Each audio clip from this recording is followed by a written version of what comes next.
It's August 5, 2010 at the San Jose Gold and Copper Mine in Chile. And more than 2,000 feet below the surface, a couple of miners notice a faint rumbling sound echoing through the rocks.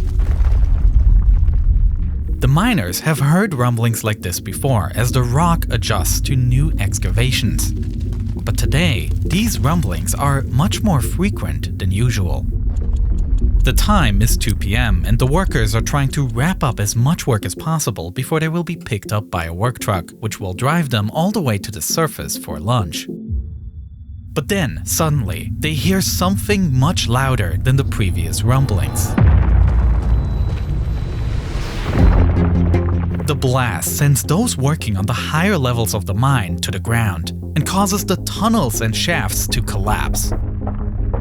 Large rocks tumble down, sweeping across the workers, and all they can do is hang on to them and ride out. The workers have no way of knowing yet, but the San Jose mine has just collapsed, trapping them beneath the surface. The mine is located in the Atacama Desert, one of the driest areas in the world. Conditions here are so extreme that the site is often used for simulations of Mars expeditions. And yet, the Atacama Desert is an incredibly valuable asset to Chile. And that is because of what lies beneath. Abundant mineral resources, from copper to silver to gold. When looking at the mine from above ground, its true scale is hidden. To go in, there's an unassuming 5 by 5 meter entrance, and it leads to a tunnel known as the ramp that spirals downwards with several branching paths leading off into the mountain. The workers orient themselves underground based on a level system using sea level for reference. The entrance is at level 720, which is 720 meters above sea. When the mine collapsed, some of the workers were as deep as level 40. In the immediate aftermath of the collapse, some of the workers try to make a break for the surface. They get into a truck and drive up the ramp. However, they quickly get stuck, as the road is so littered with debris that they need to continue on foot. They reach level 190, where they find the cause of the collapse. A giant slab of diorite, estimated as tall as a 45-story building and weighing 770,000 tons, has broken off from the mountain and crashed down the mine, completely blocking the ramp. The workers are trapped, and their only option now is to retreat back down. Located at level 90, there is a small enclosed space known as the refuge. It is designated as an emergency shelter area for situations like this. Fresh air is pumped in from the surface, and emergency food and medicine is locked in metal cabinets that are to be opened should the need arise.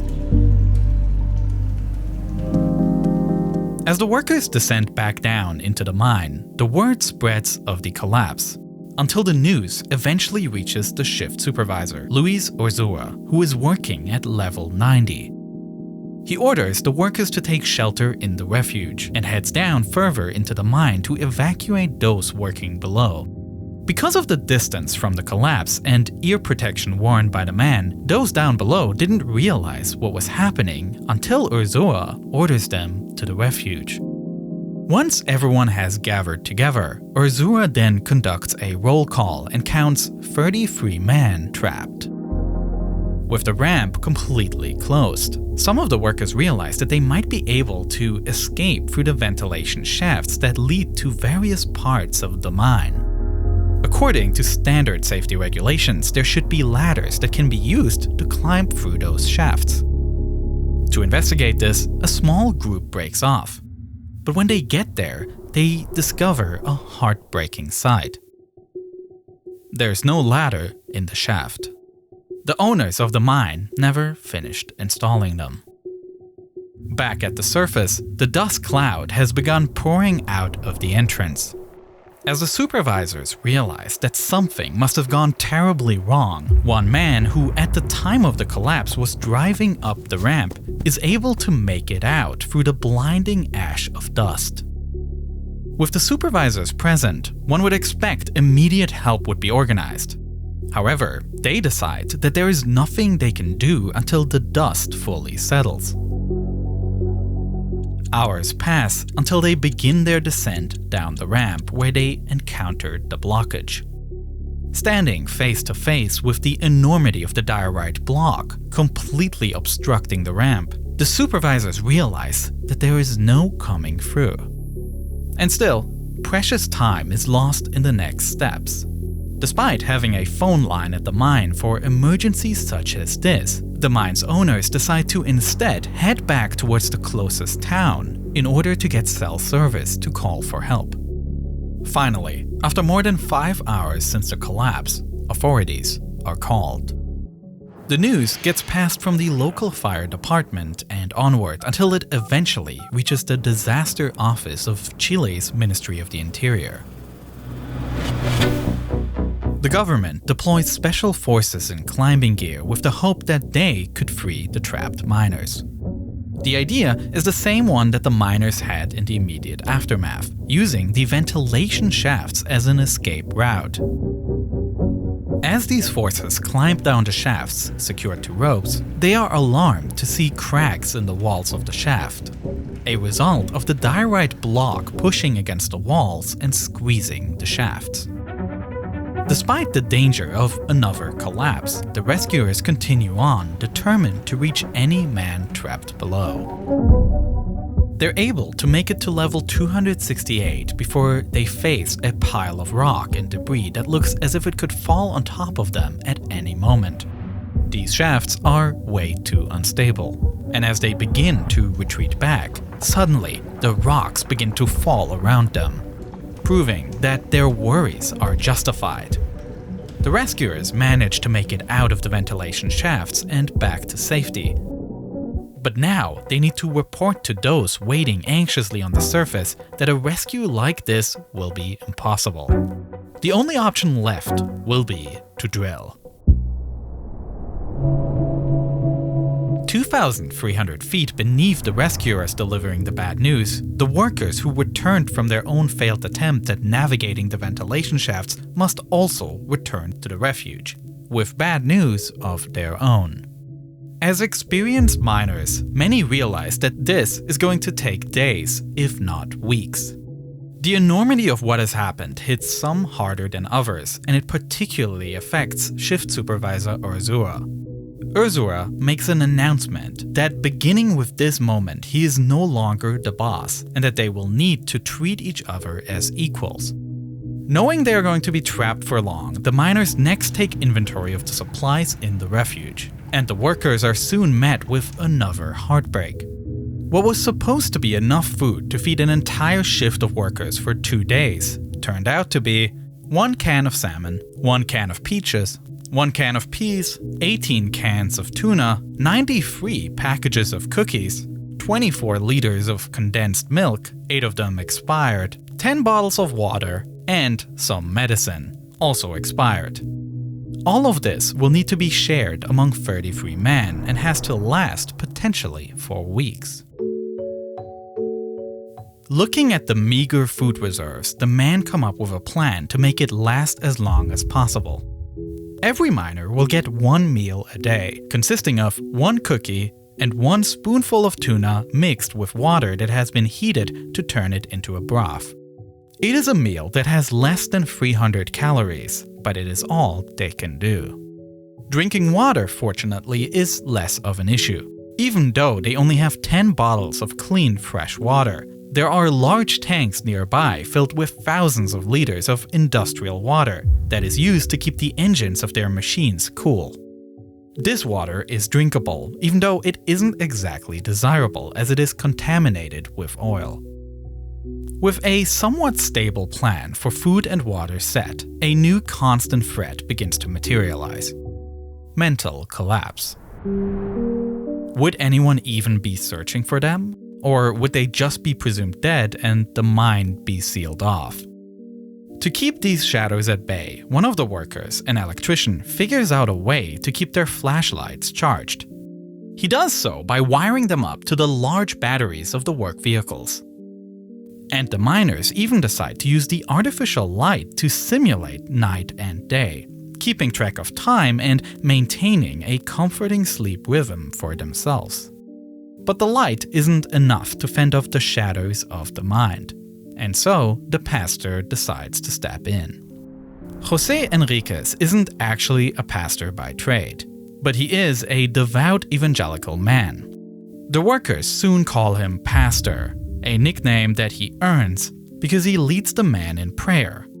These prayer sessions become a fixture in the man's cycle. Have a restless sleep throughout the night plagued by nightmares, wake up to the artificial sun that is their flashlights, join together for a sermon delivered by Pastor Enriquez, and then eat a single meal of one cookie and broth made from oily water. And most of all, simply wait, never knowing if anyone is even bothering to search for them. Though completely separated from the society above, the miners created their own functioning society underground, from pastor to doctor, and although he had formally stepped down, Urzua still was seen by many as some form of leader. You could think of it as a city below ground. And just like there was a city below, above ground, a new city also started forming. Many of the miners' families were frustrated by the lack of communication, and news reports offered confusing and conflicting information. Therefore, many wives and parents and children decided to head to the mine directly. One of the miners' sisters, Maria Segovia, immediately begins to take charge on behalf of other family members in demanding to know what is going to be done to rescue the miners. She declares that the families will camp outside of the mine until their loved ones are returned to them, and others follow her. Tents are brought out, and the families begin to sleep every night at the site. And every day, Segovia once again demands to know what is happening, until she and the other family members are pushed back and a perimeter is set up around the rescue site, with only authorized personnel allowed to enter. Not to be deterred, Segovia leads efforts to get more information by banging pots and pans at the edge of the perimeter, until an official comes over to let them know the progress.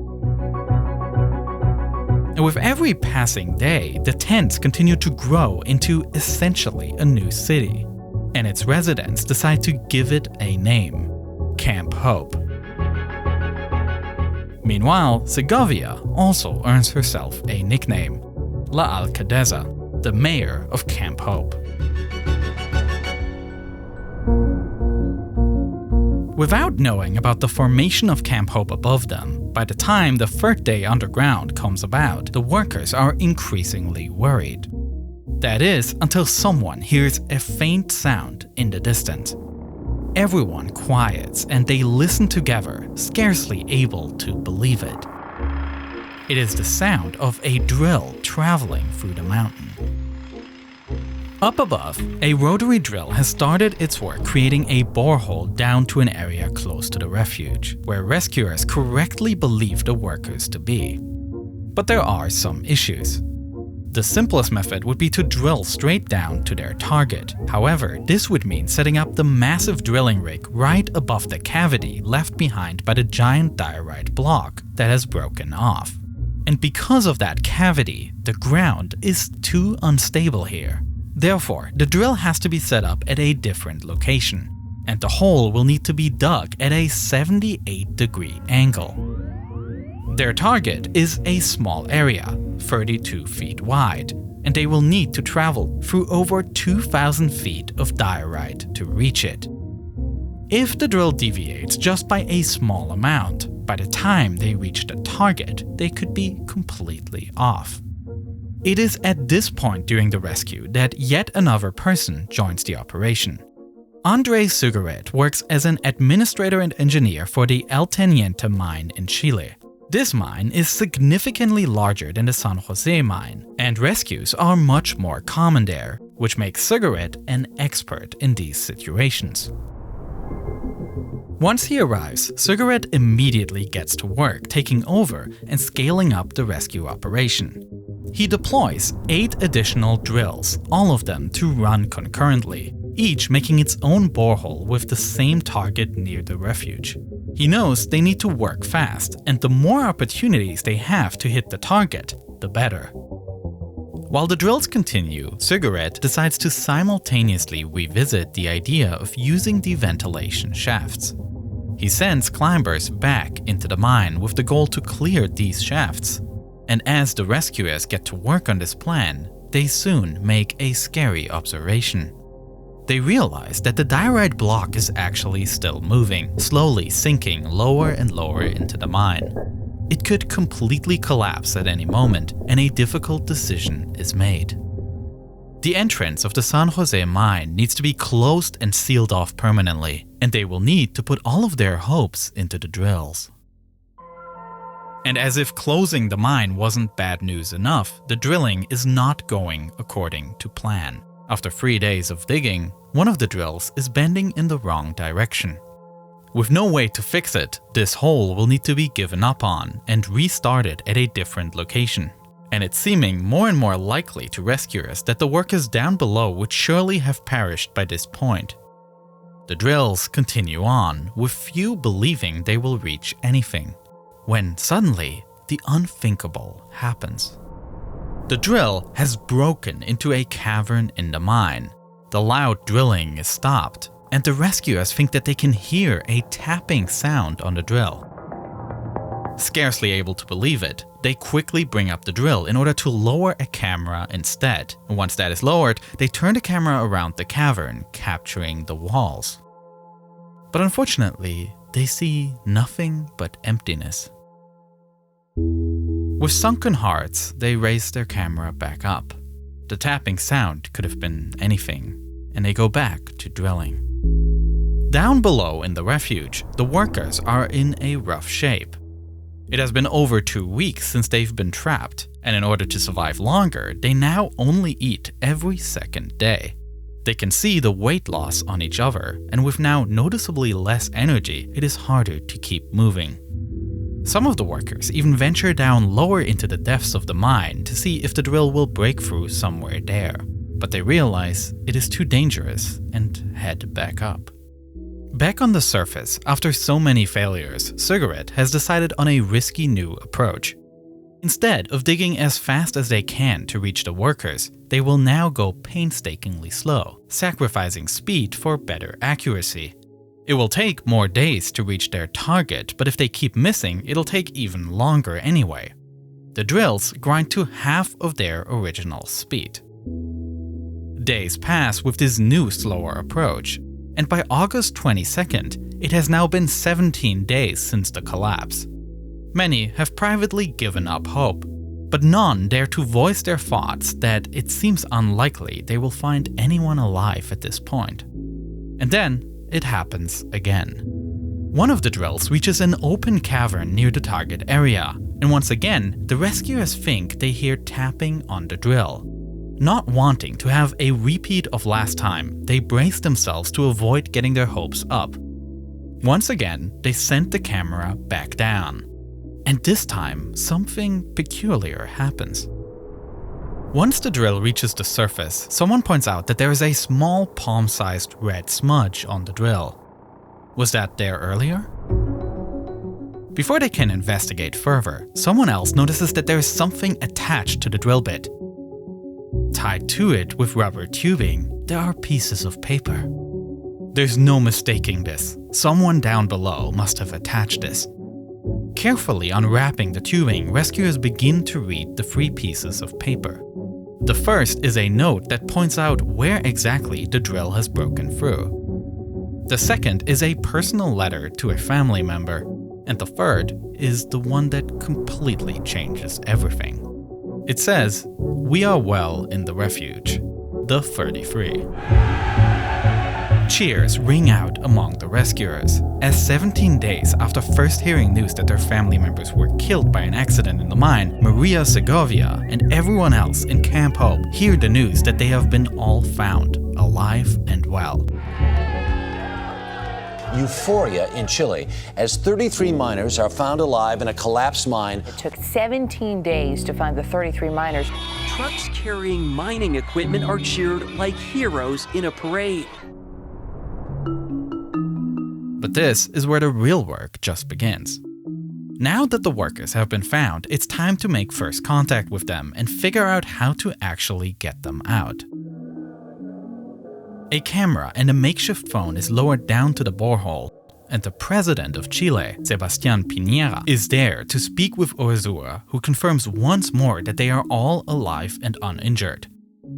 The most important first step is to get the man stabilized. 2 additional boreholes are created to serve as a lifeline to the trapped workers. The first initial hole is used to send down supplies. The second hole is used for communication. And the third hole is intended to be used for later as a potential point of rescue to get the man out. And to the dismay of the miners, the first shipment of supplies isn't food but rather bottles of glucose gel. Since they haven't had a proper meal in 18 days, the miners can't jump straight into real food or it will make them sick. They are happy to at least receive fresh water though, meaning they no longer need to drink from the industrial tank full of oil. The 33 miners also receive a shipment of medicine containing vitamins and vaccinations. Urzúa decides to appoint fellow miner Yoni Barrios as their resident doctor in charge of delivering the injections. And Barrios will routinely take the man's vitals, such as blood pressure, in order to report back to the medicine team above ground. Meanwhile, Cigarette starts coming up with a plan for how to get them out of the mine. All of the holes so far were narrow, but now they would need to drill a much wider hole, which they estimate could take up to 4 months. Time in which the giant diorite block could move further and potentially collapse the mine. To speed the process up, Cigarette decides to once again employ multiple strategies at once, and he comes up with 3 plans. Plan A is to use a drilling rig that is used in mines to create new shafts, called a Strata 950. It will first need to drill a pilot hole to reach its target, then drill the same hole to widen it enough that the man can be raised through. Plan B is to use an air core drill that typically drills wells, called a Schramm 2130XD. This one will use one of the 3 boreholes already created as its pilot hole and work to widen it first to 12 inches and then widen it once again to 28 inches. Plan C is to use a powerful oil drilling rig called a Rig 421 that won't need a pilot hole and can theoretically dig the required width in just one single pass. The entire operation would become known as Operation San Lorenzo, named after the patron saint of mining. While all 3 drills are busy digging, another team begins working on the capsules that the workers will need to enter in order to be hoisted up to the surface. To achieve this, officials from NASA are called in to provide advice to the Chilean Navy for constructing the capsule, and in total, 3 of these Phoenix rescue capsules are manufactured. Meanwhile, Plan C is running into an issue. This is a drill that should be able to create the rescue hole in just one pass. However, because of its massive size, the angle it has to drill, and because of the type of diorite rock it must chew through, it continuously wanders off target and needs to be stopped and recalibrated, significantly slowing its progress. The next issue comes with Plan B. Despite a strong start with significant progress made, reaching nearly half of the depth required in its first widening pass, the drill bit breaks off into the borehole, effectively blocking further progress and making the hole useless. And to make matters even worse, Plan A runs into issues with its hydraulics, causing its drilling to also come to a halt. The sounds of the drill stopping sends panic and anxiety through the man trapped below, as it becomes more realistic that their rescue really may not come for several more months. Most of the miners' hopes were pinned on Plan B, and so rather than giving up on the borehole and starting all over again, the engineers came up with a different idea. They devise a special metal contraption that is lowered into the hole and is able to retrieve the broken bit. And surprisingly, it works. With the path cleared, drilling for Plan B can resume. News that come as a relief to everyone. Hoy es el día, today is the day. As we speak, rescue teams are continuing to test an empty capsule to make sure that it's safe enough for the miners when they make the journey up. They'll be told to keep their hands in and their faces back as that door closes. Finally, after 65 days of being trapped underground, what everyone has been so eagerly waiting for happens. The Plan B drill finishes widening its borehole enough that the team can lower the Phoenix capsules through, and the rescue operation can enter its final phase. First, a rescuer is lowered down into the borehole in order to assist the man from the bottom with instructions on how to enter the capsule and make sure they are properly secured. And when this rescuer reaches the bottom and steps out of the capsule, the 33 workers finally get their first sight of someone other than themselves. Someone from up above. And now it's time to start sending the man up, one by one. The order in which the man will go up has already been determined, and first up is the shift's foreman, Florencio Avalos. He and the 3 men who will follow after him are deemed the most fit, and so if something goes wrong, they will be most likely to be able to extract themselves from the capsule and make their way back down the borehole. As Avalos begins his ascent up towards freedom, he begins to feel cool air the closer he gets to the surface. The entire journey takes about 15 minutes, and as his head pokes above ground, he catches a glimpse of a crowd of people in hard hats breaking out in cheers of joy and celebration. Up there, he is reunited with his family and greeted by the rescue crew, as well as by the Chilean president. After Avalos is successfully extracted, the next 3 fit workers are brought up, followed by those deemed most at risk. Joy for the rescued miners and pride for an entire country. It's the greatest underground rescue the world has ever seen. Each cycle is faster than predicted, and though the rescue started at night, as the morning sun begins to rise, the remaining men are instructed to wear sunglasses in order to protect their eyes from the harsh sunlight after being underground for over 2 months. Finally, it comes time for the last worker to be raised up to the surface, shift supervisor Urzura. And cheers continue to ring out as he takes his turn to step outside of the capsule.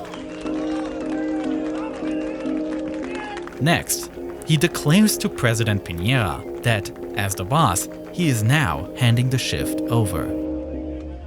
All that's left of the rescue now is to bring up the rescuers who is sent down to aid in the operation, and to send the miners off to the hospital.